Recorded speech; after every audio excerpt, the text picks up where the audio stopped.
¿Cómo están, jóvenes? Buenos días. Mm, Ahí veo que se han conectado algunos, pero faltan. Entonces, esperemos un rato a ver si se conectan sus compañeros. Buenos días, ingeniero. Buenos días. Buenos días. A ver por acá.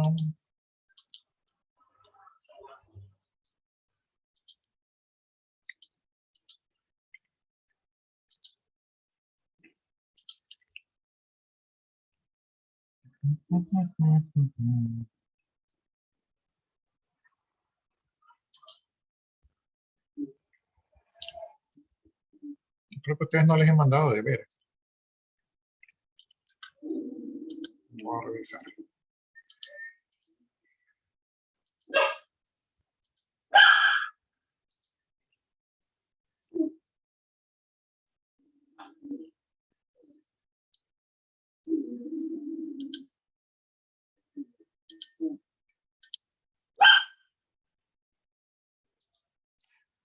No tienen deberes, jóvenes. Qué vagos.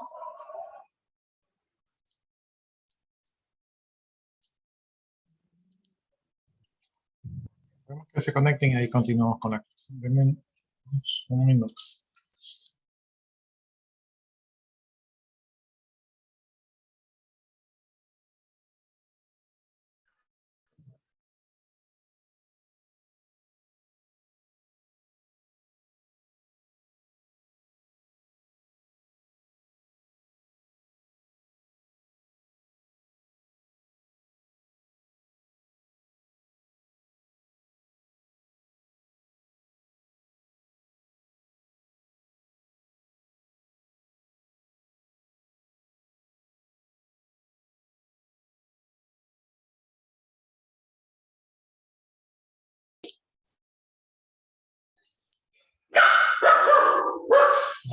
Bueno,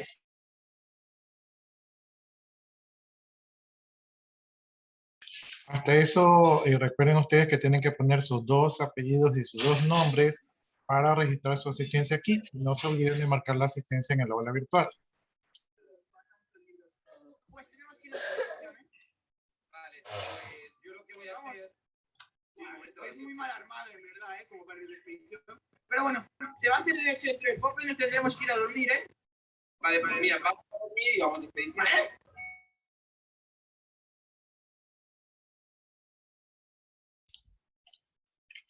Ya por ahí están, creo que en YouTube o en alguna de esas cosas. Ya, entonces la última clase, ¿verdad? Estábamos viendo y haciendo un análisis de lo que es la seguridad informática y habíamos visto que había que analizar las amenazas, ¿verdad? Ver cuáles eran las posibles consecuencias, ver también, revisar nuestro ambiente, cuáles eran los mecanismos que íbamos a utilizar para poder sobrellevar la seguridad. También tenemos que poner especial atención al factor humano, porque es aquí donde realmente hay una gran debilidad. Esto hablando de manera general, y esto es por la falta de cultura y conocimiento que tiene el recurso humano. Entonces, todos estos elementos de aquí tenían que formar parte de un gran análisis del sistema de seguridad. Recuerden ustedes que aquí también teníamos que revisar la seguridad, no solamente la seguridad informática, sino también la seguridad física, ¿no? Porque los ataques pueden ser lógicos o físicos. Entonces se tenía que hacer una gran revisión, ¿verdad?, de todos estos aspectos, y en base a esto aquí se tenía que generar un plan de seguridad, o sea, algo para saber pues que todo va a estar seguro, un plan de acción, es decir, saber qué hacer en el caso de que ocurra algo, definir los procedimientos y normativas, es decir, definir qué es lo que puede realizar cada usuario, ¿verdad? Y qué es lo que no puede realizar. Entonces, que los límites estén claros. Y una vez que tengamos todos estos, pues una vez que tengamos todos estos planes, se tenía que entrar en una etapa de control y vigilancia de que estos planes se estén cumpliendo, porque no solamente es hacer los planes, sino que los planes por sí solos, si no se implementan y no se usan de la manera correcta, no tienen sentido. entonces se entraba a un proceso de control y vigilancia del cumplimiento de estos planes, ¿no?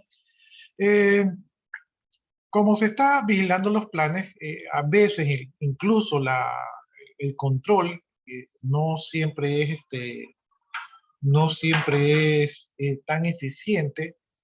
No sé si a ustedes les ha pasado o la policía mismo, ustedes han visto que hay cámaras por toda la ciudad, pero los delitos igual se cometen.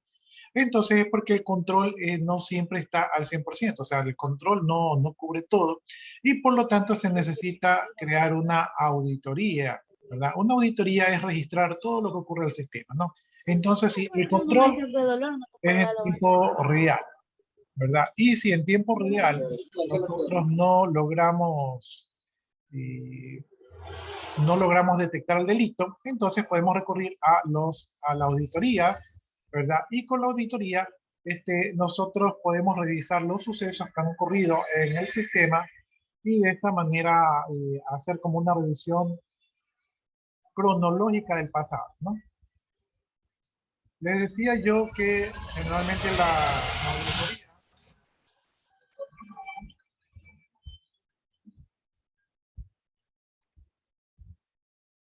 les indicaba yo que generalmente la auditoría trabaja con unos archivos de log, ¿verdad? Los archivos de log son unos archivos transaccionales que registran todo lo que pasa en el sistema, cuando usted ingresó, qué es lo que usted hizo, cuánto se demoró, cuándo salió, si sacó algún reporte, no sé si hizo una transacción, o sea, todo lo que ocurre en los sistemas informáticos quedan en los archivos de log.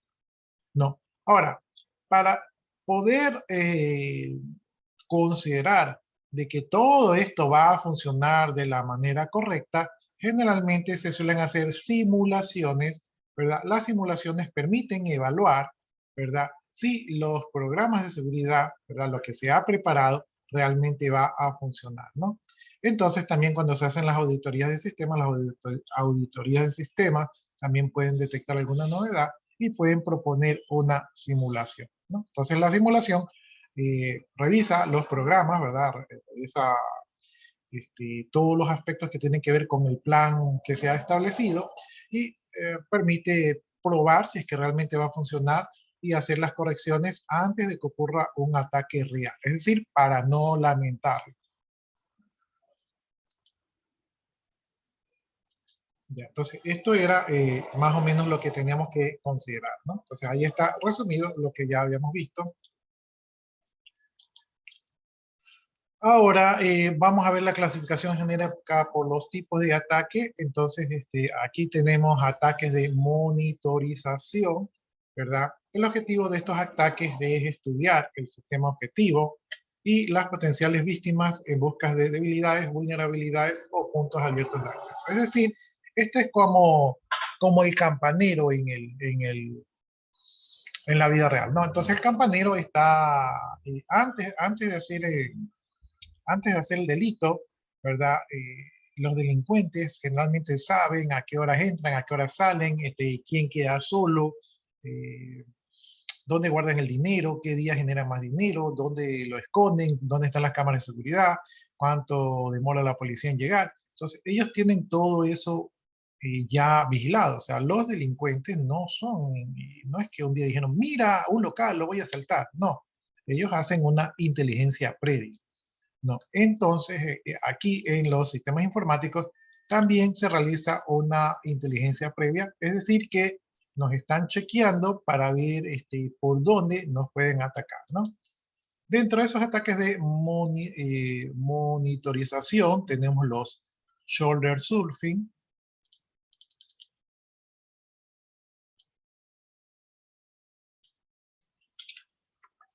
Tenemos los shoulder surfing. Consiste en un espionaje físico de los usuarios en busca de información y acceso al sistema, ¿no? Entonces, la vigilancia de los usuarios que están en el sistema. Esto pueden hacer falsos clientes o de repente proveedores o a veces incluso el ataque puede venir desde adentro. Entonces, están viendo las actividades. Por eso, cuando ustedes estén en una institución, tienen que ser un poco reservados. Desde mi punto de vista, yo me he dado cuenta y de repente podría decirse que tengo un caso real por ahí, pero no lo puedo decir. Pero desde mi punto de vista, ah,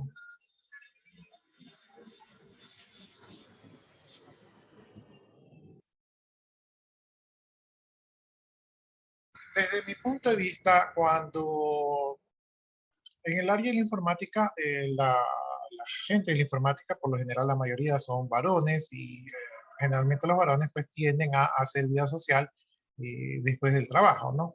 Entonces yo me he dado cuenta que mucho de esta búsqueda de información a veces ocurre, ¿verdad? Cuando ustedes están tranquilamente desestresándose después de sus horas de trabajo, ustedes se van a lugares y en esos lugares a veces hay personas que se les hacen como los amistosos y le comienzan a preguntar de su jefe, del dinero, de las ventas, comienzan a tratar de indagar información de primera mano, ¿verdad? De lo que ocurre allí, ¿no? Entonces, ojo con eso allí, tienen que aprender a ser personas discretas, ¿no? Bien, dicen por ahí que mientras menos sepan lo que uno hace, mejor.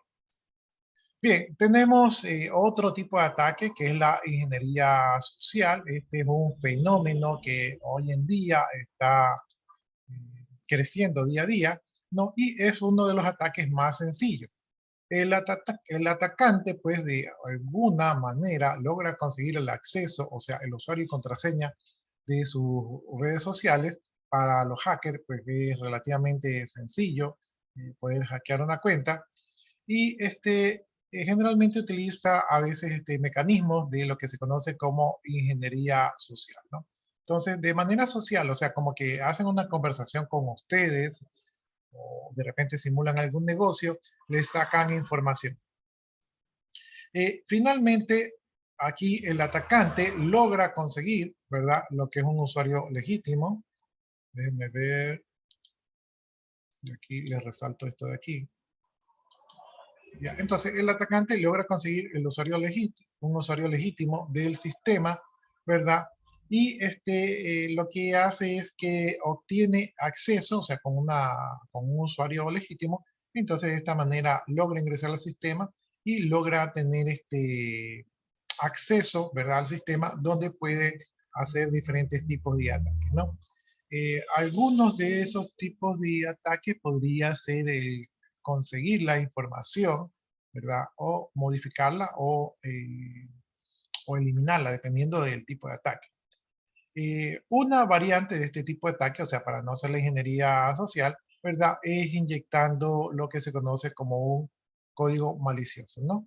Entonces les envían de alguna manera algún código que puede ser malicioso, ¿verdad? Para que ustedes lo ejecuten. Sí, generalmente esto suele venir en forma de virus, ¿verdad? En los correos electrónicos.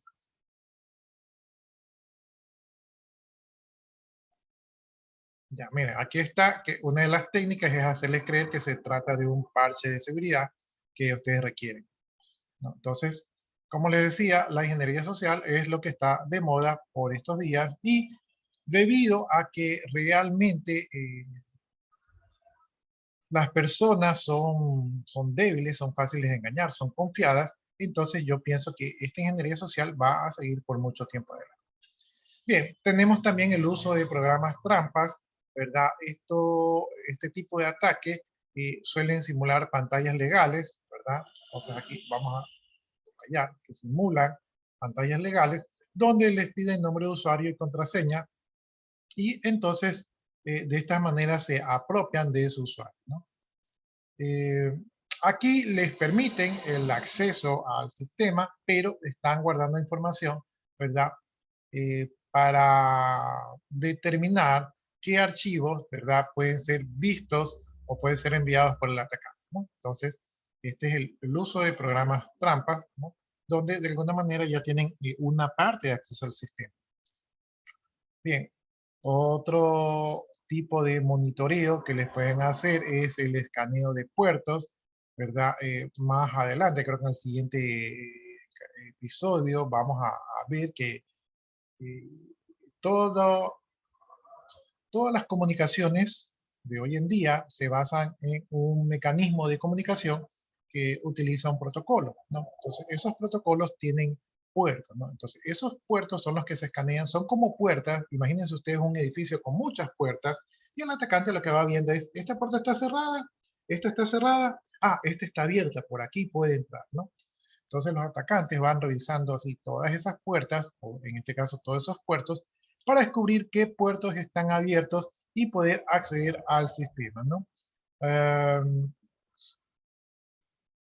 Aquí, por ejemplo, tenemos que se nombran algunos programas como el TCP Sync Scanning. Entonces aquí se envía al puerto un paquete de TCP sincrónico y entonces se espera una respuesta correspondiente a ese paquete, ¿no? Entonces de esta manera eh, están testeando, ¿verdad? A ver si la puerta está abierta o está cerrada. No. Si el puerto responde, significa que el puerto está abierto y entonces se puede enviar un paquete, ¿verdad? En este caso es un TCP-REST, donde se finaliza la comunicación, ¿verdad? Y se puede restringir, se puede registrar el puerto como abierto, ¿no? Entonces, una vez que se registra el puerto como abierto, ya se sabe que esa puerta es como que le ponen una marquita, una flechita, donde le dicen a los atacantes, por aquí puedes ingresar.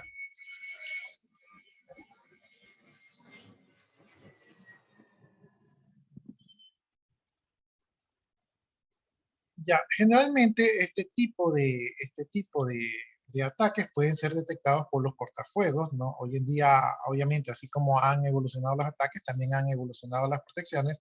Entonces, un cortafuego, también conocido como firewall, ¿verdad? Está atento a este tipo de comportamientos y puede atacar, ¿no? Hay programas como el TCP Fin Scanning, ¿verdad? Que hacen una especie de detección, pero es más sutil, o sea, no es así como que va a lo loco, ¡hey! Abro todas las puertas a ver cuál me funciona, no, es como llamar la atención, sino que lo que hacen es que aprovechan, ¿verdad? Una falla o deficiencia que tiene el protocolo TCP/IP. Recuerden ustedes que cuando hablamos que el Internet trabaja a través del protocolo TCP/IP, este protocolo de comunicación fue pensado solo para eso, para comunicación.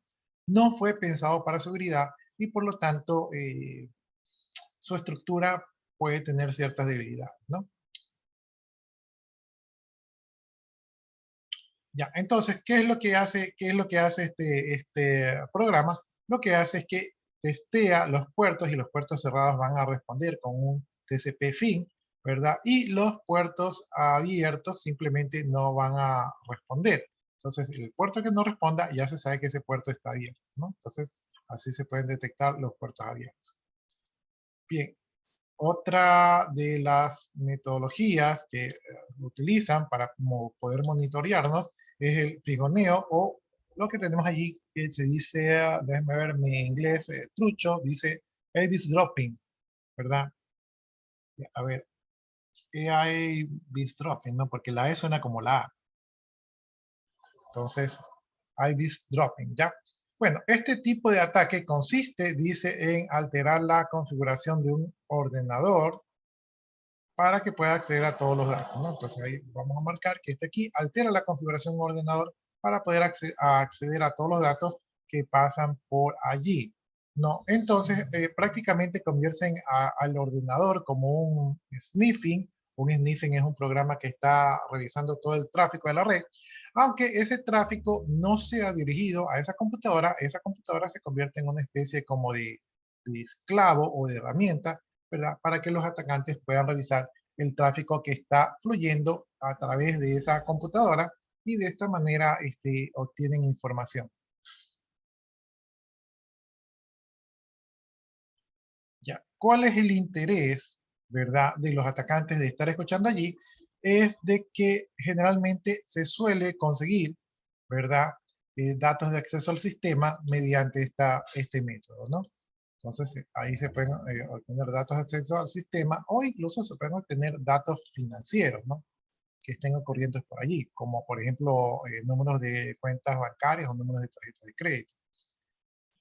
Las redes de Ethernet dice que son especialmente sensibles a este problema porque basta con configurar una tarjeta de Ethernet en un ordenador en modo promiscuo, ¿verdad? Y de esta manera se puede acceder a todos los datos que circulan por esa red, ¿no? Entonces, aquí la debilidad es que esto es configurar la tarjeta de red en modo promiscuo.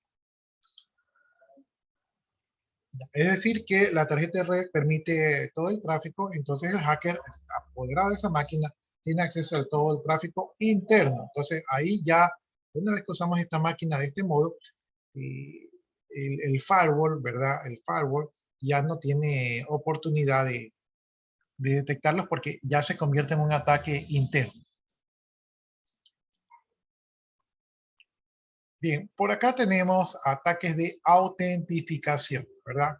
El objetivo de estos ataques va a ser conseguir acceso al sistema objetivo, o sea, al sistema que se está atacando, mediante tácticas de engaño. Esto se puede realizar consiguiendo una clave de acceso válida mediante un ataque de monitorización, o sea, lo que se empleó anteriormente, o interponiéndose en una sesión ya establecida y suplantando a uno de los actores, ¿no? Entonces, dentro de los ataques de autentificación, ¿verdad? Tenemos al spoofing, ¿verdad? Este ataque de aquí consiste en utilizar una clave de acceso válida obtenida en el ataque de monitorización para poder acceder al sistema suplantando la identidad del usuario al cual hemos hackeado, ¿no? Entonces, se realizan todas las acciones en el sistema a nombre de dicho usuario y obviamente en los logs de auditoría este usuario quedaría como el atacante, ¿no? Entonces, a veces pueden llegar las autoridades, pueden llegar donde este usuario y el usuario generalmente actúa así como que pero yo no he hecho nada, no puede ser, esto es un error, porque realmente no tiene conocimiento que se han utilizado sus credenciales para poder realizar esta actividad, ¿no?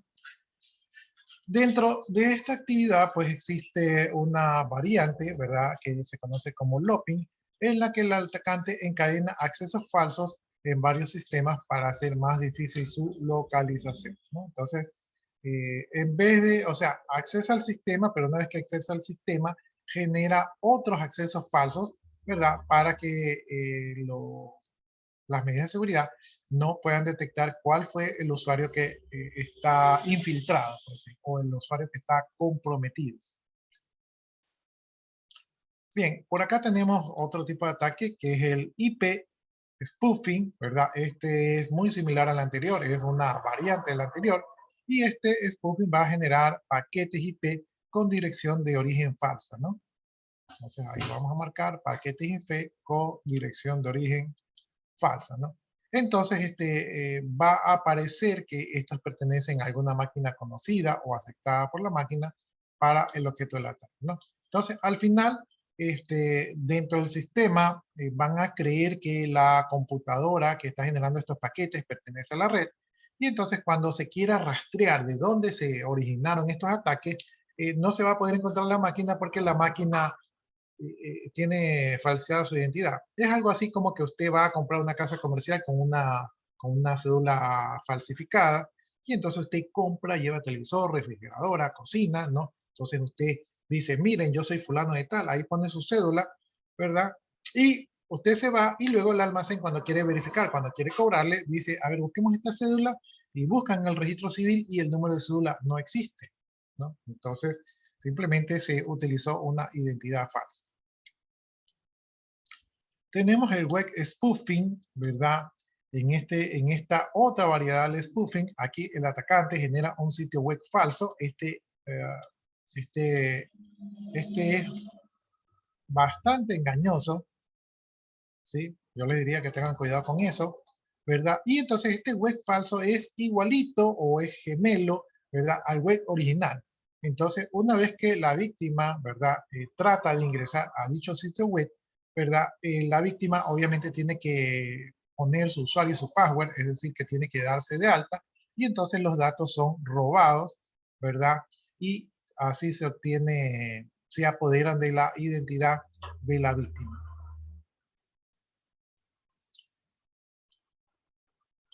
Bien, otro tipo de ataque de autentificación tenemos el IP splicing, ¿verdad? En este tipo de ataque, el atacante va a interceptar y va a controlar una sesión ya establecida. Entonces ahí ustedes están en sesión, ¿verdad? Pero hay alguien que está por ahí en el ciberespacio que también dice que también detectan que están allí conectados. también detectan que están allí conectados, y entonces una vez que ustedes están ya en sesión, es decir, que ya tienen una comunicación con el equipo al cual el hacker tiene interés de atacar, ahí se comienza una monitorización de la red, ¿verdad? Es decir, que se puede ver todo lo que la comunicación entre la víctima y el equipo en el cual está conectado, ¿verdad? Y lo que le hacen creer es de que ha habido una falla en la conexión, o sea, interrumpen del lado del cliente la comunicación, ¿verdad? Y el atacante entonces sigue recibiendo los datos desde el servidor, ¿sí? Entonces, esa es la manera de hacerlo creer que se perdió momentáneamente la comunicación, ¿verdad? Y se lo puede engañar para que vuelva a ingresar los datos, ¿no? O se puede utilizar la conexión que ya está establecida para inyectar un código malicioso en el otro sistema. Entonces, ahí está un ataque. Y ahí está, ¿no? Entonces, ese es el IP splicing, ¿sí? Este ya es como más elaborado.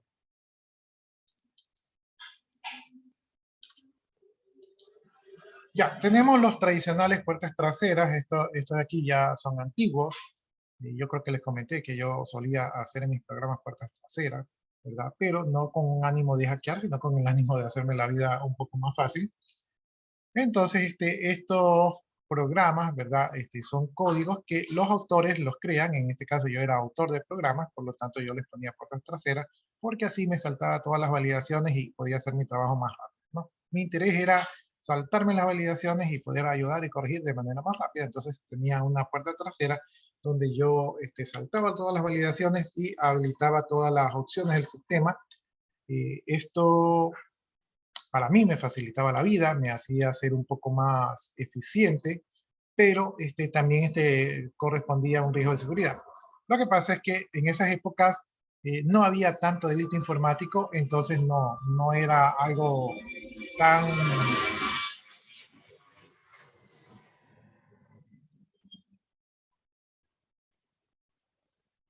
no era algo tan delicado, ¿no? Entonces, sí, yo solía hacer este tipo de cosas para poder arreglar los programas. Ya, pero si esas puertas traseras son conocidas, ¿verdad? Por el atacante, entonces el atacante va a aprovechar esas puertas traseras para poder realizar actividades maliciosas, ¿no? Generalmente las puertas traseras ofrecen mucha libertad.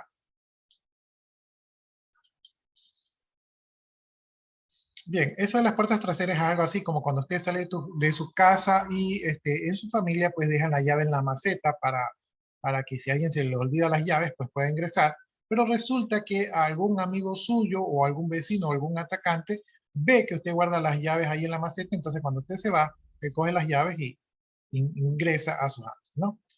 También tenemos otro tipo de ataque de autentificación, que es la averiguación de contraseña, ¿verdad? Aquí se trata el empleo de programas utilizando un método que se llama el método de la fuerza bruta, ¿sí? Es algo así como que a las buenas o a las malas voy a adivinar tu clave, ¿no? Entonces, como esto lo hacen los programas, pues lo hacen mucho más rápido y estos programas son capaces de averiguar las contraseñas de los usuarios. La clase pasada vimos una tablita donde vimos cuánto se demoran en adivinar una clave, ¿no? La mayoría de estos programas o los más tradicionales utilizan una especie de diccionario donde están las palabras más comunes de las personas. Entonces, su palabra tan especial que usted cree que nadie la va a adivinar, ya está en un diccionario y entonces las utilizan, ¿verdad? Y en algún momento, pues, se logra, ¿verdad? Violentar la seguridad adivinando su contraseña.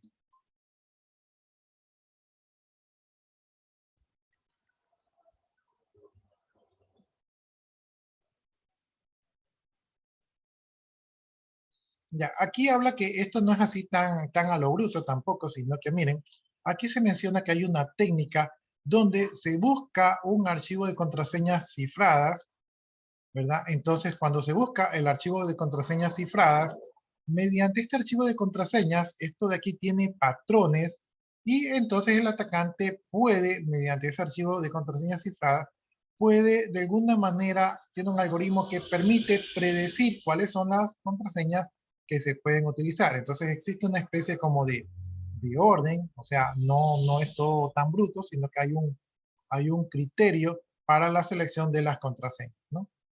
Entonces aquí se puede agilizar el tiempo, ¿verdad? Para romper la seguridad del sistema.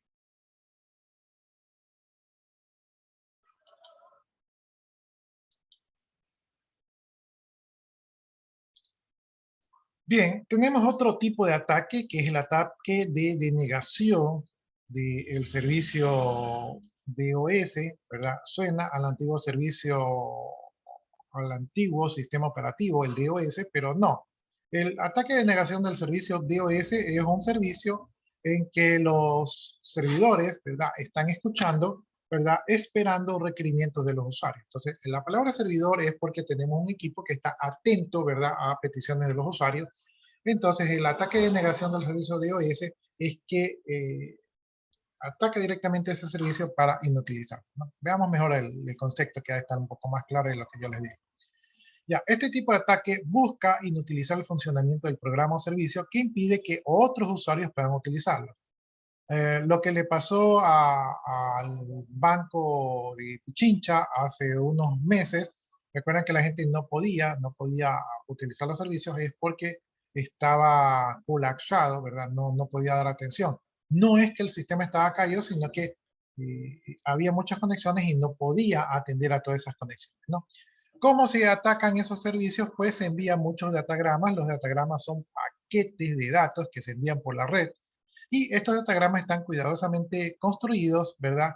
Y estos se envían a determinados puertos de las máquinas con el objetivo de que la máquina se bloquee, ¿no? Resulta que la máquina mantiene una especie de caché o de lista, ¿verdad? Para atender a los usuarios. Entonces, él va diciendo, a ver, ya, te atiendo, te atiendo. Cuando tiene mucho, dice, ya, no te atiendo ahorita, pero te pongo en cola, te pongo en cola. Y cuando recibe estos paquetes, entonces él dice, uy, son muchos, lo voy a poner en cola. Pero esa cola no es infinita, esa cola tiene una finalización o tiene un tamaño fijo, ¿verdad? Entonces hacen crecer tanto la cola que la cola se llena y entonces el sistema dice, recibo un paquete, lo quiero poner en la cola, pero la cola está llena, no sé qué hacer. ¿Sí? Entonces el servidor se queda, estoy recibiendo paquetes, la cola ya está llena, no sé qué hacer, y se queda ahí bloqueado, ¿verdad? Y entonces ya no sigue, ¿no? En mi época, ¿verdad? Cuando recién salieron los primeros ataques informáticos, se hablaba del famoso PIN de la muerte. El PIN de la muerte era un ataque que recibía la mayoría de las empresas donde sus servidores se quedaban congelados y ya no daban servicio, porque el servidor se queda allí como que no sé qué hacer y se queda allí, no es que la cola se baja, no es que sigue procesando, nada, ya no hace nada. Entonces, solución, reiniciar el servidor. Pero reiniciar los servidores no es algo muy limpio en seguridad informática. O sea, entonces realmente quedaba mal. Y también toman en cuenta que esto llegaba de improviso, entonces la gente realmente no sabía qué pasaba, ¿verdad? No era fácil detectar este tipo de ataques, ¿no?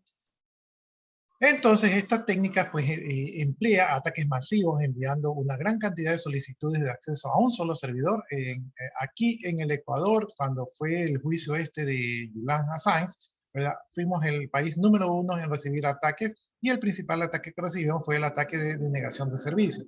Como no podían violar las seguridades de algunos equipos aquí, porque digamos que en anteriores gobiernos sí se dedicaron un poco a subir el nivel de seguridad de los equipos, entonces optaron por este tipo de ataque que no es invasivo, o sea, no puede robar información, pero sí puede dejar sin servicio a los usuarios, ¿no? Entonces, este ataque recibimos aquí. Entonces, este ataque pues bloquea la posibilidad de atender a los usuarios reales, ¿verdad? En este caso aquí, por ejemplo, tenemos al Vido Blaster, yo se lo volví a ese Blaster, y entonces este Blaster lo que hace es que realiza un ataque masivo de denegación del servicio al servidor de Windows Update, ¿verdad? Ataca por allí al servidor de Windows Update y para eso utiliza cada uno de los ordenadores infectados, ¿no? Entonces, este es el ataque de denegación del DOS. Veamos dentro de esa clasificación de tipos de ataques, tenemos la inundación SYN, o sea, inundación sincrónica, y esto lo que hace es que satura los servicios del sistema hasta que se bloqueen, ¿no? Entonces, esto es lo que mencionamos anteriormente, que satura los recursos del sistema hasta lograr que se bloquee. Ya, ¿cómo realizan este tipo de ataque? Pues lo que hacen es que realizan una gran cantidad de intentos de conexión al sistema utilizando paquetes de sincronización. Pero lo que hacen es que falsean la dirección IP de origen, con lo que el sistema que está atacado pues termina bloqueándose porque se llena, ¿verdad? Los buffers, lo que yo les decía, esa lista. Entonces, ya no puede atender más porque ya los buffers están llenos. Entonces, ese es el que ya vimos. Tenemos inundación de conexiones. Entonces, este es otro tipo de ataque. Esta técnica va a bloquear los servidores web.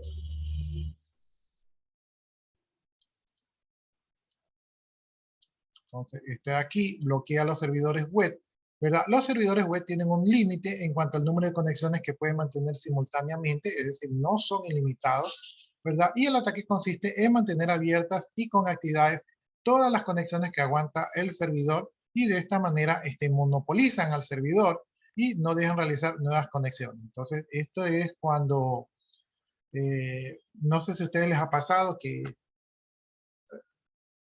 este no es necesariamente un ataque, pero es el ejemplo de lo que pasa. No sé si a ustedes les ha pasado en periodos anteriores cuando ustedes trataban de ingresar al aula virtual, ¿verdad? Y ustedes estoy tratando de ingresar, profesor, estoy tratando de ingresar y no puedo. Y otros de los compañeros decían, yo tampoco puedo, yo tampoco puedo. Y algunos decían, ya logré ingresar. ¿Sí? Entonces están recibiendo tantas conexiones, ¿verdad? Que unos sí pueden ingresar y otros no. Y es como todo el mundo está tratando de hacer conexiones, el sistema se colapsa. Por eso es que el departamento de informática, el departamento de TIC del instituto, generó una especie de horario, ¿verdad? Donde los alumnos se pueden conectar respetando ese horario. Y esto es para no sobrecargar de conexiones al servidor web que maneja el instituto, ¿no? Entonces ahí ustedes han vivido una experiencia de lo que es una inundación de conexiones.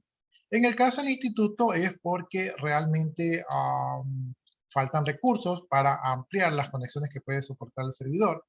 Entonces es por eso, pero la sensación del ataque es igual, ¿no?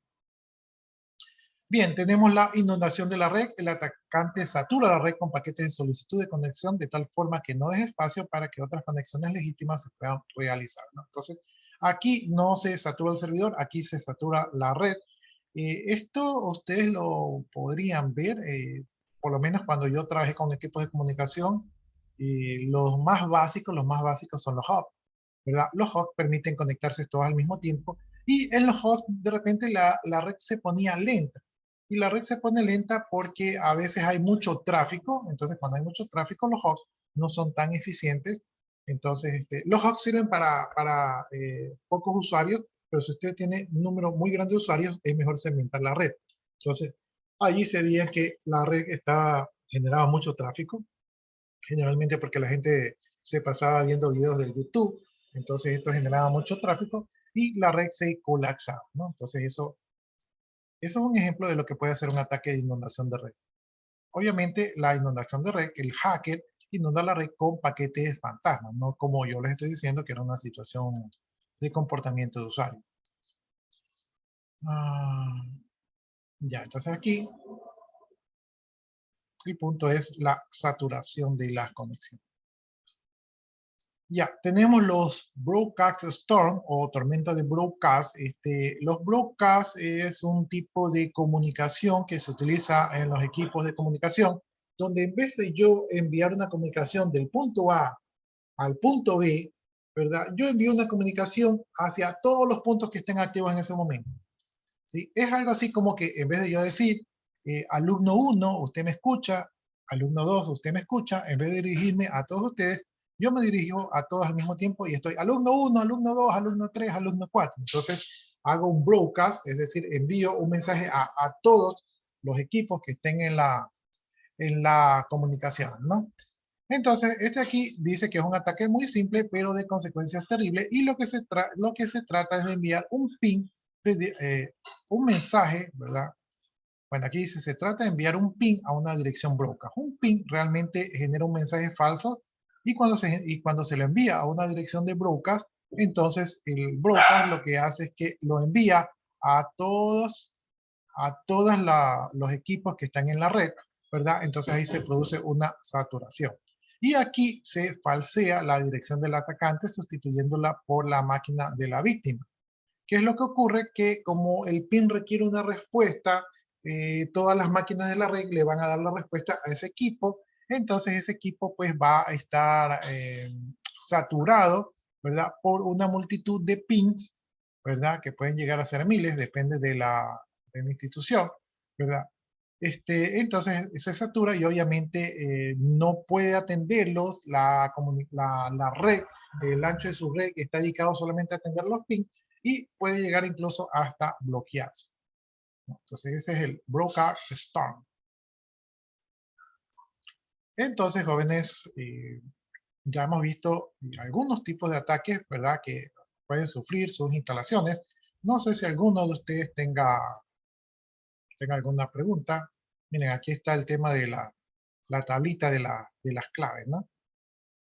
Ya saben, yo uso claves de 8 dígitos, pero al ver esta tablita voy a tener que utilizar claves de 12 dígitos, ¿verdad? Para que más o menos se demoren unos 34.000 años en adivinarlo.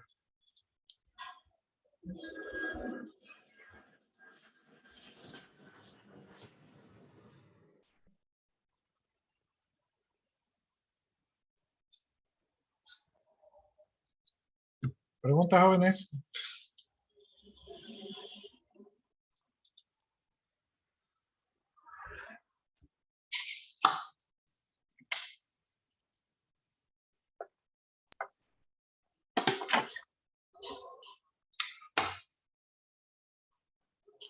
Bueno, si no hay preguntas, entonces déjenme, voy a guardar esto de aquí. Me está molestando lo del Zoom. Voy a guardar este documento como introducción PDF. Ahí está guardando, guardando, guardando, guardando, guardando, guardando, guardando.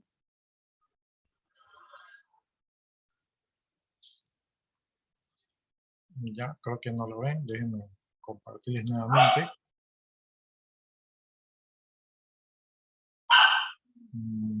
Ya, aquí está.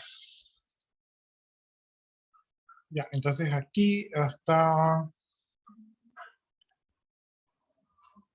el documento bastante amplio.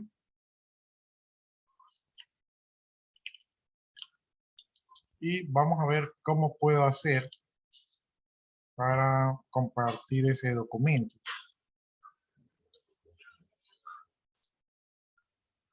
Va a estar un poco difícil ese tema.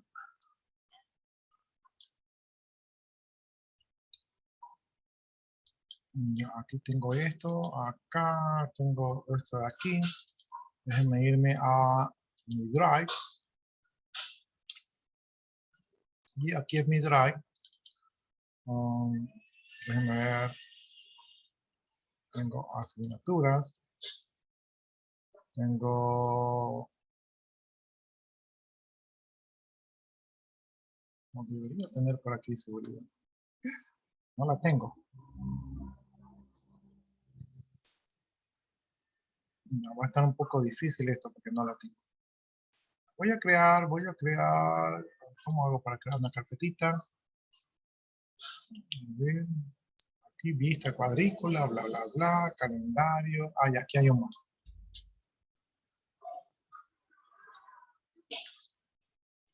Dice, funciona con Drive.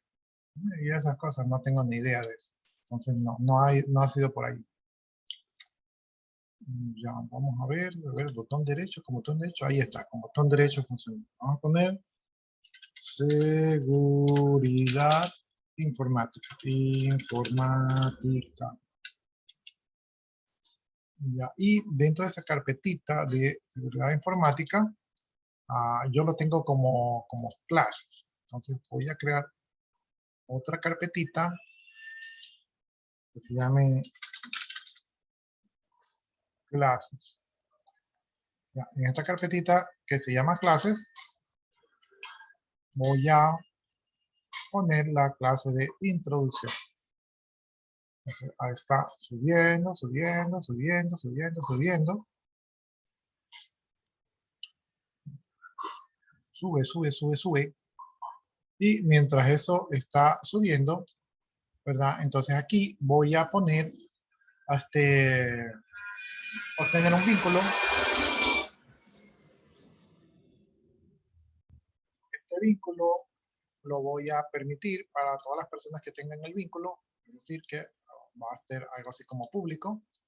Copio el link y ahora me voy por acá déjenme habilitar aquí la edición.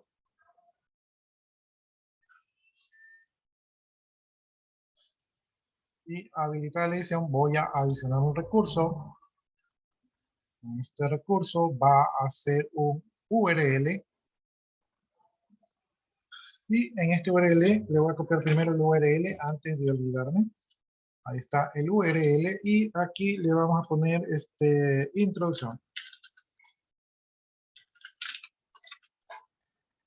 Seguridad informática. Ahí, poniéndole el corrector porque yo no sé por qué tengo esos problemas de las tildes. Entonces ahí está y acabo de... Ya está subido ese documento. Me voy acá a las clases.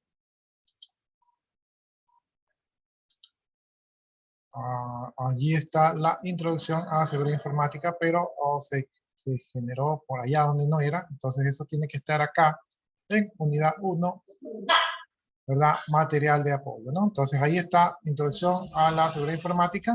Si lo voy a abrir en otra página para que ustedes vean. Y entonces ahí ya ustedes lo tienen disponible. Lo pueden revisar, lo pueden descargar, lo pueden estudiar y pueden responder el cuestionario de 10.000 preguntas que allí les voy a colocar. ¿Ya? Entonces ya está disponible allí para que lo revisen. Y aquí tenemos el Classroom. En el Classroom, déjenme ver, aquí ya lo cierro. En el Classroom, esto aquí es otra cosa. En el Classroom todavía no tenemos tarea, pero yo creo que de hoy a mañana, yo creo que les voy a poner alguna tarea. Las tareas son en grupo, entonces sería importante que ustedes ya tengan definidos sus grupos. Déjenme revisar si ustedes ya me facilitaron los grupos. La otra vez alguien me escribió por WhatsApp, no sé si habrá sido alguno de ustedes donde me dijo los grupos. Yo la verdad, sí, no tengo definidos los grupos. Yo la verdad que no, o sea, yo no me conecto desde la computadora del WhatsApp, entonces los documentos que me llegan al WhatsApp se me hace difícil tenerlos acá en la computadora, ¿no? Entonces, si ustedes pueden ahorita en el chat, ¿verdad? Mientras estoy dando clases, pónganme los integrantes de los grupos para yo poder asignarlos y ya tenerlos en cuenta. Entonces, entre hoy y mañana les voy a poner una tarea a ese tipo de investigación, ¿verdad? Como para ya comenzar a calentar los motores. ¿Preguntas, jóvenes?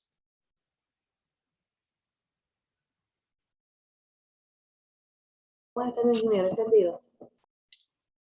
Ya, una pregunta que siempre me realizan, ¿verdad? Una pregunta que siempre me realizan es ¿cuánto tiempo tenemos para hacer los deberes? Los deberes deberían de hacerlos ustedes de hoy a 7, ¿no? O sea, los deberes quedan para 7 días después, o sea, para la semana siguiente. Eso es lo que yo espero. Pero entendiendo que ustedes no están tan comprometidos porque, no sé, tienen otras materias y se les puede cruzar, entonces ustedes generalmente se demoran 2 semanas, es decir, 14 días. ¿Sí? Los puedo esperar 14 días, no hay problema. Ahora, yo no voy a cerrar, o sea, no hay límite de tiempo de entrega, ¿sí? Sino que yo les dejo abierto ese tiempo. Entonces ustedes si quieren lo hacen a los 7 días, a los 14 días, o lo pueden hacer a los 30 días.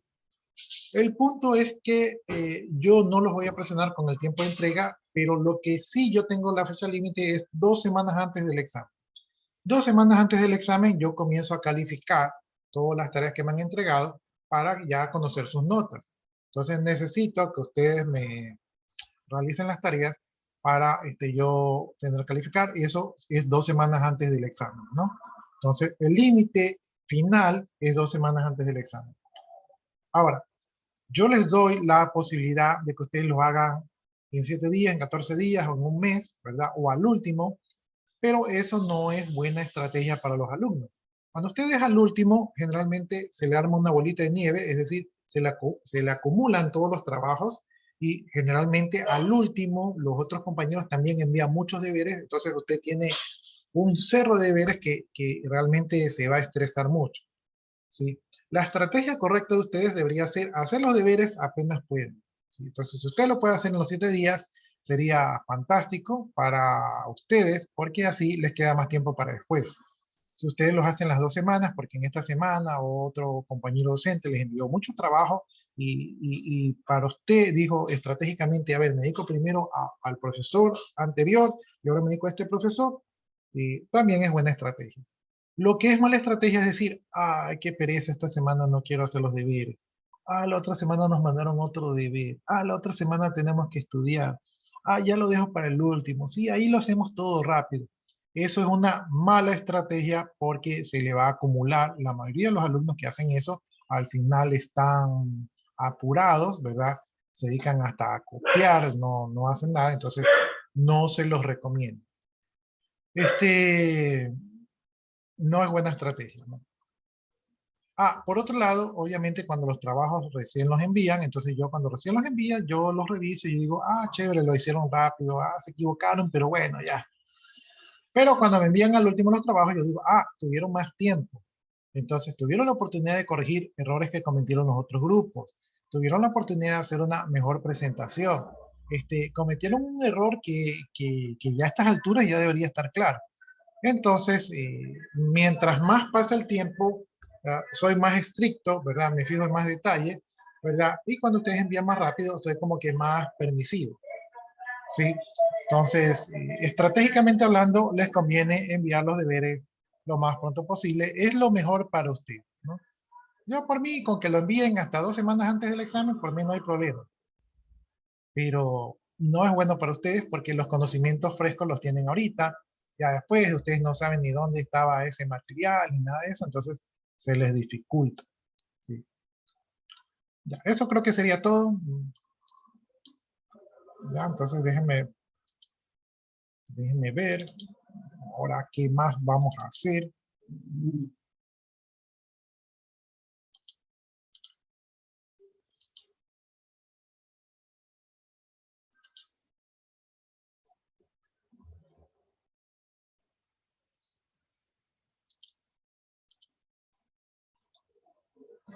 No se olviden de ponerme los integrantes de los grupos ahí en el chat para ya tenerlos registrados.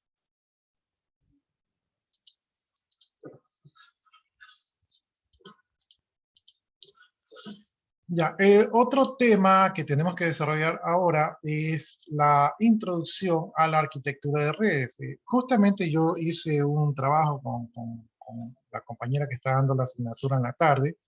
Eh, Vamos a ver si les enseño el trabajo para que ustedes vean cómo quedó el trabajo. Solamente, solamente para hacerme publicidad. A ver, rediseño, dice seguridad informática. Ahí está.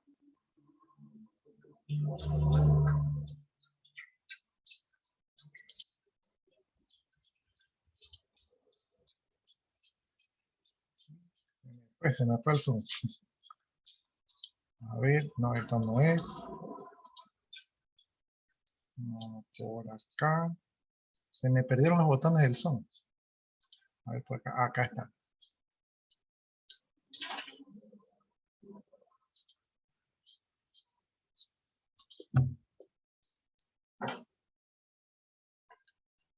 Denme un segundo.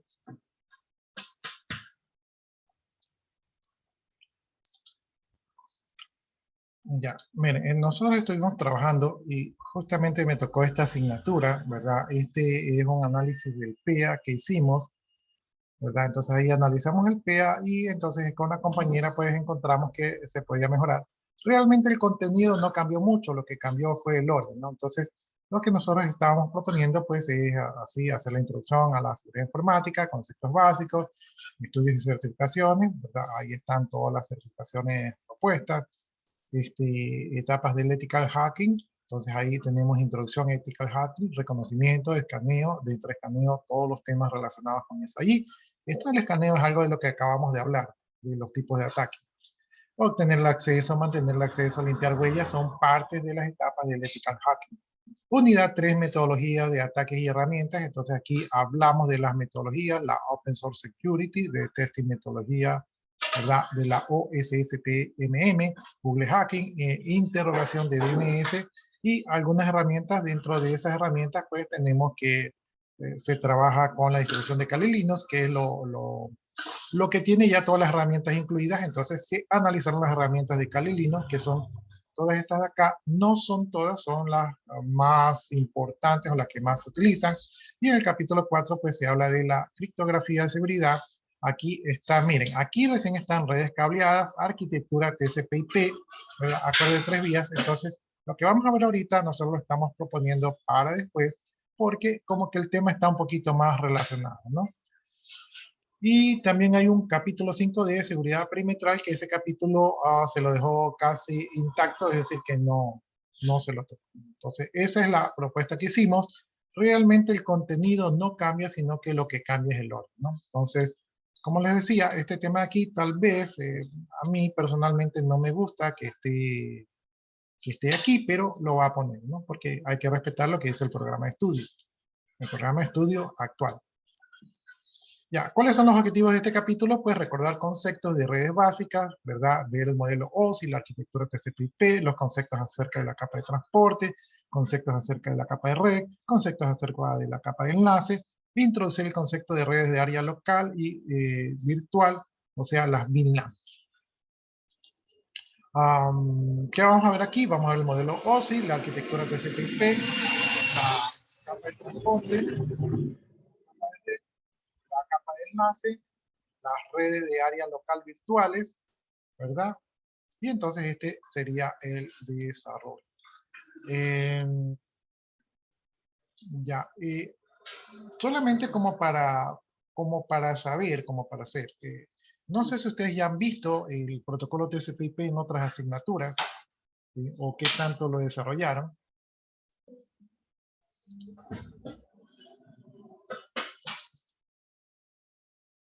Si alguien me indica, si ya han visto, como para saber si tienen conocimientos previos.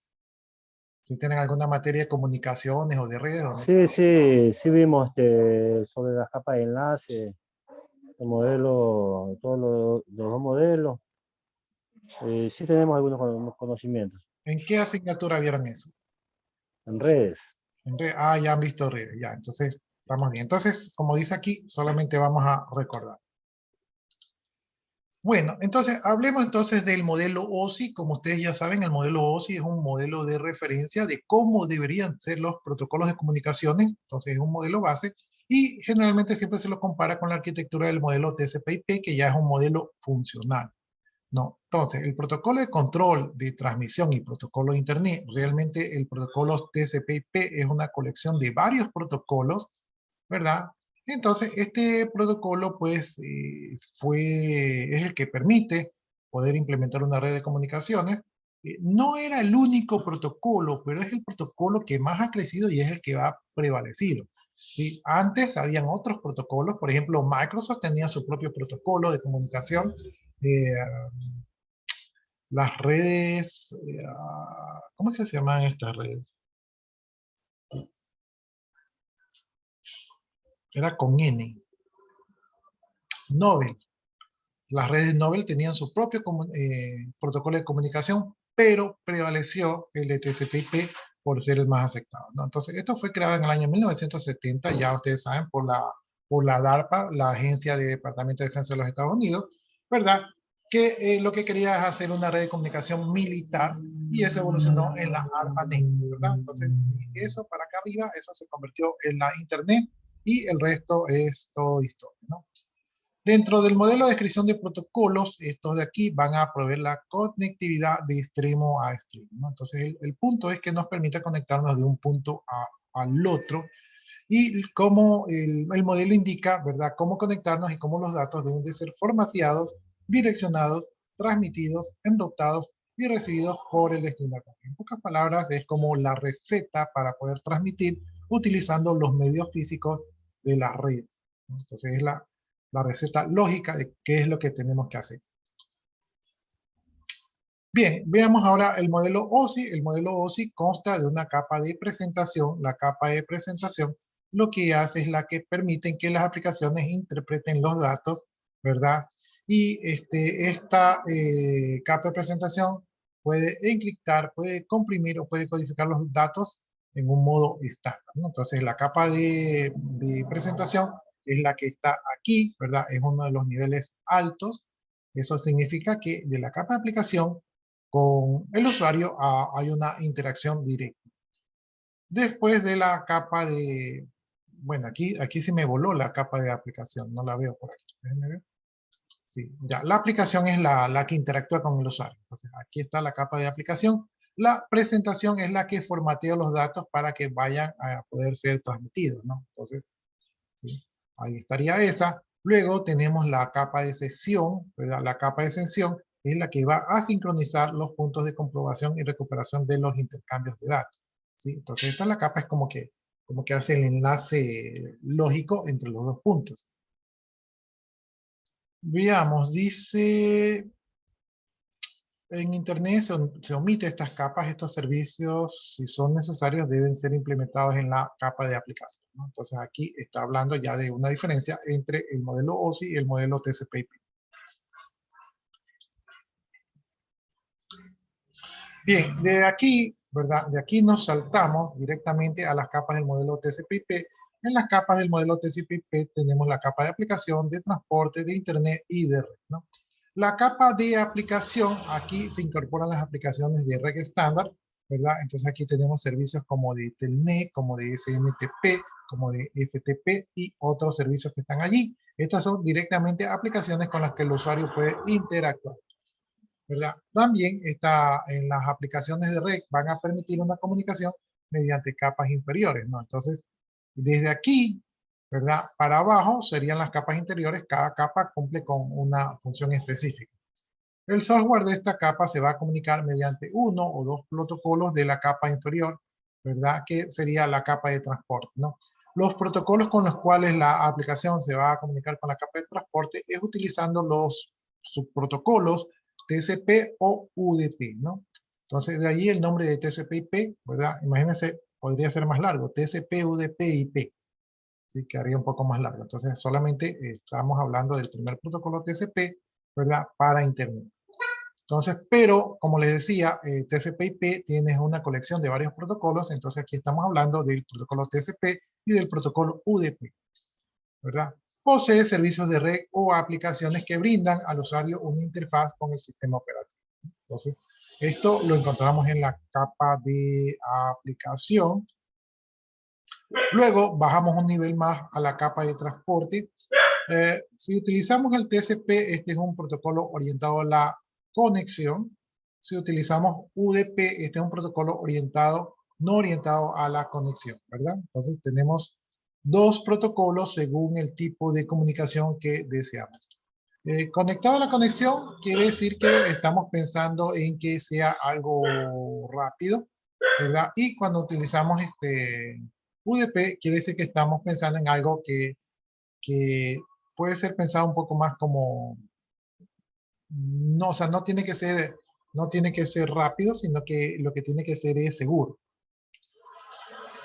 Bien, dice, para poder asociar un tipo de aplicación con un tipo de datos se creó el sistema de numeración llamado puertos, ¿sí? Entonces, aquí en la capa de transporte nosotros podemos definir los puertos, ¿no? El protocolo TCP/IP maneja el concepto de puertos que, como ya lo hemos visto, son como ventanitas, ¿verdad? O como puertas o si lo quieren ver como barcos, son como puertos donde llegan los barcos, donde las aplicaciones, ¿verdad? Dicen, a ver, voy a tal puerto porque en ese puerto me dan tal atención, ¿sí? Otro puede ir, voy a este otro puerto porque en este otro puerto me permiten otra tal atención. Entonces, los puertos ya están previamente definidos de cuál es la función que van a utilizar. Y estas funciones están a su vez asociadas a la aplicación, ¿no? Entonces, diferentes aplicaciones ya tienen previamente preestablecidos qué puertos van a utilizar. De esta manera, un equipo A que se va a comunicar con un equipo B, o una computadora A que se va a comunicar con una computadora B, mediante una aplicación, la aplicación sabe qué puertos va a utilizar aquí y qué puertos tiene que llegar al otro lado, porque es allí donde lo van a atender. Entonces, los puertos no están disponibles como que, ¿cuál es el puerto disponible? Sino que los puertos están en función de con qué aplicación está asociado. Bien, este protocolo brinda los datos de enrutamiento justo a los mecanismos que permiten conocer el estado de la transmisión. Entonces, el protocolo de transporte dice, bueno, para llegar del punto A al punto B, vamos a pasar por aquí, luego por acá, y ahí vamos a llegar, ¿no? Entonces, este protocolo va como que a trazar la ruta lógica, podríamos decirlo así, la ruta lógica de cómo llegar a otro punto, y también va a decir, bueno, lo que yo voy enviando, ¿verdad? Tengo que estar seguro de que el camino va a estar disponible, ¿no? Entonces, que el camino esté disponible, o sea, que el estado de la comunicación esté disponible, también lo va a manejar, también lo va a conocer la capa de transporte, ¿verdad? Eso es porque de repente mientras está transmitiendo, podría ser que el camino ya no esté disponible, ¿verdad? Porque se apagó la máquina, cortaron el cable de red, se fue el internet, etcétera, etcétera. Entonces la capa de transporte va a estar pendiente de que el estado de la transmisión esté activo. Bien, contiene dos protocolos que permiten que las aplicaciones puedan intercambiar datos independientemente del tipo de red, ¿no? Entonces, aquí se van a utilizar protocolos que van a permitir intercambiar los datos, ¿verdad? Independientemente del tipo de red que se maneje. Recuerden que las redes pueden ser, y eso creo que lo vamos a ver más adelante, las redes pueden ser de bus, de estrella, de Ethernet, jerárquica, de árbol. Entonces, existen un sinnúmero de topologías de redes, ¿verdad? Que se pueden utilizar. Entonces, cada red maneja su propio mecanismo, ¿no? Entonces, el protocolo de transporte lo que va a hacer es que independientemente de la red que está más abajo, en un nivel más abajo, ¿verdad? Él va a poder manejar la misma comunicación con el otro equipo, ¿verdad? De los datos, ¿no? Sin importar que abajo, por ejemplo, habrá una red que le suma un 1, habrá otra red que le quite un 3, pero independientemente de que abajo cambie, en la parte de arriba van a entenderse. Bien, permite que las aplicaciones se ejecuten en equipos remotos, permiten que las aplicaciones que se ejecutan en equipos remotos puedan comunicarse. Esto es porque la capa de transporte sirve la capa de aplicación. Entonces, si el propósito de la capa de aplicación es tener una comunicación con el otro equipo, ¿verdad? La capa de transporte va a suministrar el soporte para que esa comunicación pueda ser efectiva. Ya, según el equipo y su sistema operativo, la aplicación puede ser un programa, una tarea, un proceso. Entonces la aplicación, como bien lo dice, puede ser un programa, una tarea o un proceso, y eso es independiente del uso del protocolo de transporte. Bien, tenemos la tercera capa, que es la capa de Internet, ¿verdad? En esta capa de Internet también se manejan otros protocolos, ¿no? Los protocolos que se manejan son el IP, ¿verdad? El IP permite la transmisión de datagramas, ¿verdad? Por direcciones IP. Tenemos el ARP, ¿verdad? Esta es el conocimiento de la dirección física de la tarjeta de red, ¿verdad? Tenemos el ICMP, ¿verdad? Proporciona administración de información de errores. Tenemos el RARP.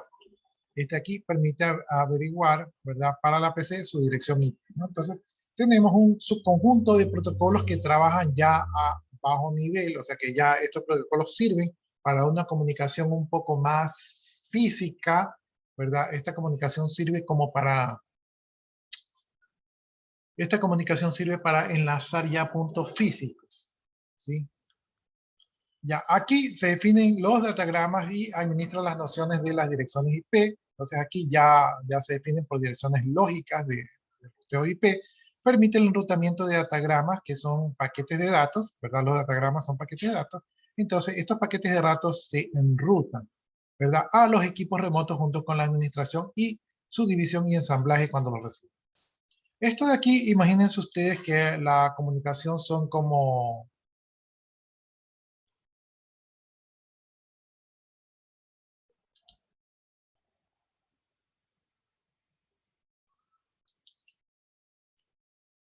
Imagínense ustedes que la comunicación es esto de aquí. Entonces, esta comunicación, ¿verdad? Se divide, ¿verdad? En bloques o segmentos, ¿verdad? Esta es la información que viene en la capa de aplicación. Esto aquí se divide en bloques o segmentos. Y para poder enviarlos, el protocolo de Internet, pues, les agrega allí información adicional, ¿verdad? Entonces aquí, para poder enviarlos, o sea, así como están, entonces se codifican, ¿verdad? Eso fue en la capa de red. Y se les agrega información adicional que va a permitir el ruteo de estos paquetes, ¿no? Entonces ahí, a esos paquetitos, pues el protocolo de Internet les agrega las direcciones de Internet, y en estas direcciones pues está la secuencia de los paquetes, las direcciones de origen, de destino. Entonces es como que les está dando la hoja de ruta que deben de seguir los paquetes para que los paquetes no se pierdan, ¿no? Porque lo importante aquí es no perder información. Entonces a los paquetes pues se les agrega, ¿verdad? Es como que se les mete en una caja y en las cajas tienen las direcciones, ¿no? Entonces de aquí estos paquetes, ¿ves? Van a ser lanzados al internet, pero lo ideal sería que vayan en secuencia, ¿no? Que vaya primero este, luego que vaya este de acá, pero en la realidad a veces puede ser que los paquetes salgan de manera diferente, ¿no? Entonces, digamos que sale este, ah, que luego sale este, que después sale el de acá, que después sale este, ¿verdad? Que por acá sale este otro y que por acá sale este. Entonces, los paquetes van en desorden o van a ir en desorden, y va a ser el protocolo de Internet del otro lado, ¿verdad? El protocolo de Internet del otro lado es el que va a tener que hacer el trabajo de eh, va a hacer el trabajo de ver el paquete y decir, a ver, este paquete que llegó primero va aquí, ¿verdad? O sea, de ensamblar la información. Este paquete de aquí, ¿verdad? Este es el tercero, este va acá. Este paquete de aquí, este de aquí es el que va por acá, ¿verdad? Este paquete de aquí es el segundo, ¿verdad? Entonces ese va aquí, ¿verdad? Este paquete de acá es el último, entonces ese va por acá. Este paquete de por acá es el penúltimo, entonces este va aquí, ¿sí? Porque ese es el penúltimo, ¿ya? Entonces, lo que hace el protocolo de Internet, pues es al paquete original, ¿verdad? A los datos, ¿verdad? Le pone el formato adecuado para poder utilizar el Internet y los envía. Y como el medio de Internet es un medio que yo no puedo ser tan ambicioso de enviar todos los paquetes en secuencia, porque puede ser que por ahí un cable falle, o que se pierda un paquete, o que se apague un equipo y todo eso, los paquetes tienen la información necesaria en sus cabeceras para poder ser identificados, y de esta manera llegan. Podría ser que un paquete no llegue, ¿verdad? Podría ser que un paquete no llegue, digamos que el último de aquí no llegue. No, entonces cuando el protocolo de acá detecta que el último paquete no llegó, ¿verdad? Entonces él detecta, hoy esta información está incompleta porque el último paquete no llegó. Podría ponerse en comunicación con el protocolo y decirle, déjeme escoger otro color, digamos que le pone un color naranja, podría decirle, hey, oye, no me llegó este paquete, No, y entonces el protocolo de Internet, como tiene manejo de errores, dice, uy, no te llegó el paquete, ya, no te preocupes, en este momento lo vuelvo a enviar, ¿no? Entonces falló, ¿verdad? Lo vuelve a generar, ¿verdad? Y entonces en una coordinación de protocolos lo vuelve a enviar para completar la información, ¿no? Entonces, el camino es escabroso, el camino físico, ¿verdad? Es escabroso, pues ahí hay cosas que ocurren. Por ejemplo, el otro día yo tenía acá el perro y el perro se me comió el cable de internet y me quedé sin internet. Entonces, esas cosas pasan.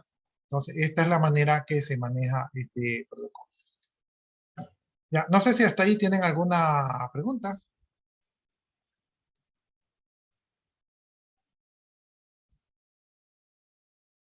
Como no hay preguntas, entonces borro todo eso, ¿verdad? Y continúo, ¿no? Ahora vamos a hablar del protocolo de red, ¿verdad? El protocolo de red maneja los siguientes conceptos, ¿no? Hace un enrutado de datos por la conexión, ¿verdad? Pero aquí hablando de la conexión estamos hablando ya del cable de cobre, ¿verdad? O de la fibra, lo que sea que se maneje. Hace la coordinación de la transmisión de los datos, maneja el formato de los datos, a veces, ¿verdad? Dependiendo del medio, hace una conversión de la señal, ¿verdad? De analógica a digital y viceversa, ¿verdad? Tiene detección de errores a su llegada. Aquí también se maneja detección de errores. ¿Y qué más hace?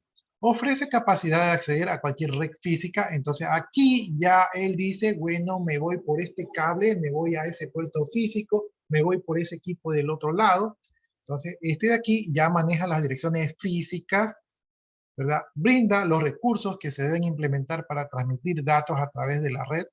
Entonces, ya son los recursos físicos que se manejan aquí. Contiene especificaciones relacionadas con la transmisión de datos de la red física. Por ejemplo, si yo voy por fibra, entonces él dice, como aquí vamos a ir por fibra, mande más datos, que aquí vamos más rápido. Si por el otro lado me voy por cobre, entonces él dice, aquí vamos a ir por cobre, manden nomás una velocidad de 10 megabits por segundo. Si de repente la calidad de la comunicación es más elevada, hey, esta es una comunicación de full Ethernet. Entonces aquí vamos a ir a 1 gigabit por segundo, manden más datos. Entonces, este es el que se va a poner de acuerdo por cómo físicamente se van a manejar los datos. Al final de cuentas, los datos que enviamos no dejan de ser señales eléctricas que se van a enviar por los medios físicos. Esas señales eléctricas van a estar reguladas por el protocolo de red. Especifica la forma en que los datos deben enrutarse y cuál será el tipo de red utilizada, ¿no? Entonces, arriba en el protocolo de transporte, yo no me preocupaba del tipo de red, pero acá abajo, ¿verdad? Dependiendo del tipo de red, ya tengo que respetar los formatos del tipo de red y los datos que vienen de arriba, tengo que enviarlos en el formato que me soporta la red física, ¿sí? Entonces ahí tengo que hablar el idioma de la red física y aquí se usan los formatos de la red física.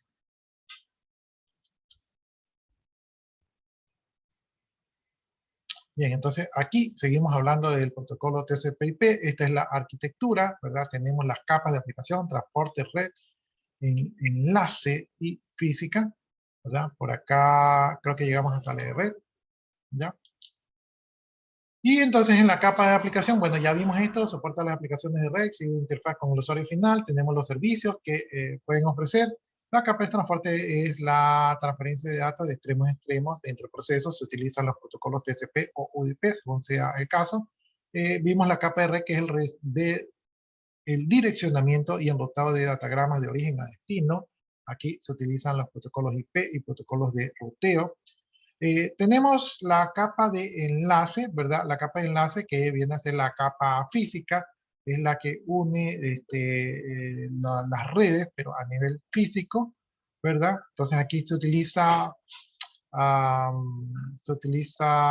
las normas Ethernet, ¿verdad? La 802.11 y también puede ser que el enlace de red sea Wi-Fi, ¿no?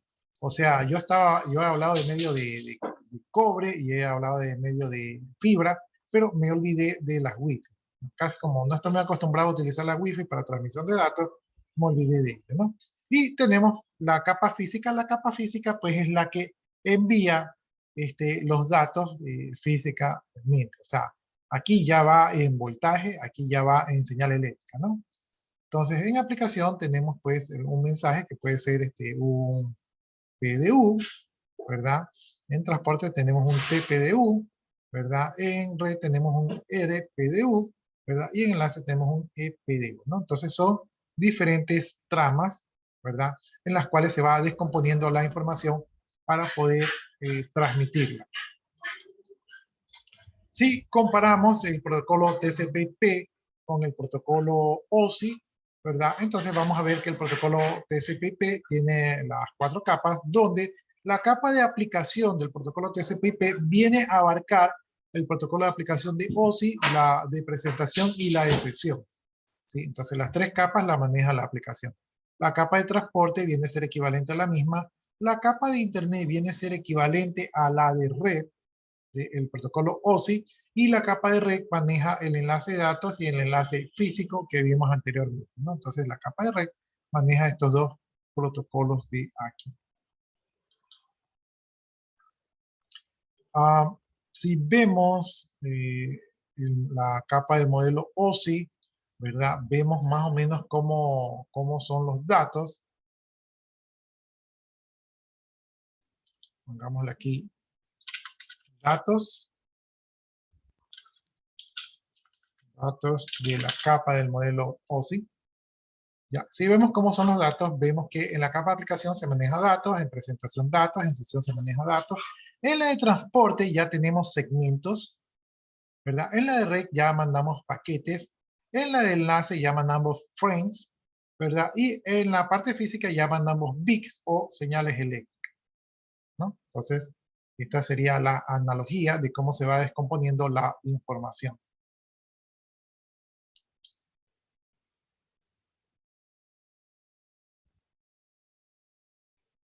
Aquí la tengo en inglés.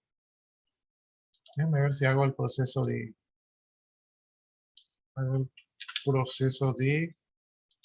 traducirlo. ¿Sí? Mientras yo voy traduciendo, ¿alguna pregunta?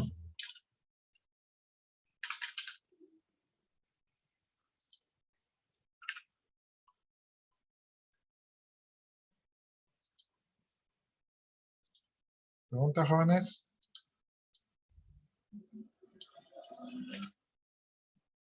Ahí creo que la traducí, ya.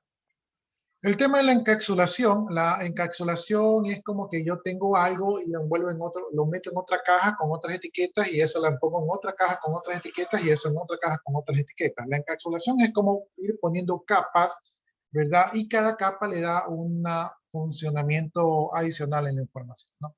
Entonces veamos, primero, una computadora solicita enviar datos a otras a través de una red, ¿verdad? Esa es como la situación inicial, ¿no? Segundo, el mensaje de datos fluye a través de la capa de aplicación mediante el puerto TCP o UDP para pasar a la capa de internet.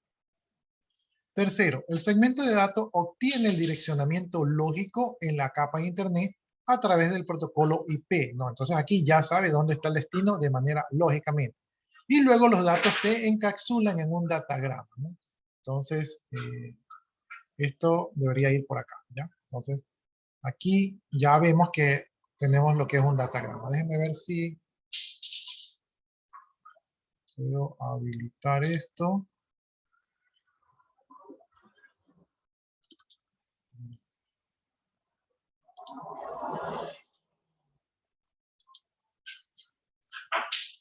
Ahí se ve mejor con negrito. Entonces, aquí ya tenemos una encapsulación en convertido los datos en un datagrama. Por ejemplo, acá lo que tenemos es el mensaje de datos. Entonces, ahí está el mensaje de datos. Aquí recién es, la capa de aplicación es como que la solicitud. Pero, ¿qué se solicita? Se solicita enviar los datos. Ya, el datagrama ingresa a la capa de acceso red, donde el software se conecta con la red física. Entonces ya aquí hay una interacción con la red física. Una trama de datos encapsula el datagrama. Entonces aquí ya utilizamos tramas de datos, ¿sí? Para ingresar a la red física. Al final del proceso, la trama se convierte en un flujo de bits. ¿Sí? Porque al final la computadora solo sabe de 0 y 1, entonces Luego, la computadora receptora elimina el marco y pasa el paquete de la capa de Internet. La capa de Internet luego le elimina la información del encabezado y envía los datos a la capa de transporte. Y asimismo, la capa de transporte elimina la información del encabezado y pasa los datos a la capa final. En esta capa final, los datos vuelven a estar completos y la computadora receptora puede leerlo si es que no hay errores, ¿no? Entonces, este es todo el proceso de transformación para enviar, ¿verdad? Para enviar una información, ¿no? Más o menos lo que yo les explicaba. ¿Preguntas, jóvenes?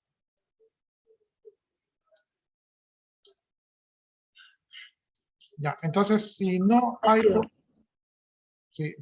preguntas, creo que tenemos clase hasta ahorita, ¿no? O sea, déjenme ver hasta qué hora es. Ya, sí, hasta la 1:30. Entonces, nos vamos a quedar hasta allí para que ustedes puedan ir a su siguiente clase, ¿no? Estén atentos, revisen el Classroom a ver si les pongo materia para que vayan avanzando. De mis partes, jóvenes, muchas gracias por su atención y que pasen un buen fin de semana. Tengan cuidado y respeten las medidas sociales para que no les pase nada. Listo, si desean ya pueden desconectarse. Yo me voy a quedar un rato adicional para copiar su asistencia. Buenas tardes, ingeniero. Buenas tardes. Buenas tardes. Si ya copié su asistencia, entonces procedo a desconectarme. Tengan buen fin de semana y Buenas tardes, ingeniero. Gracias.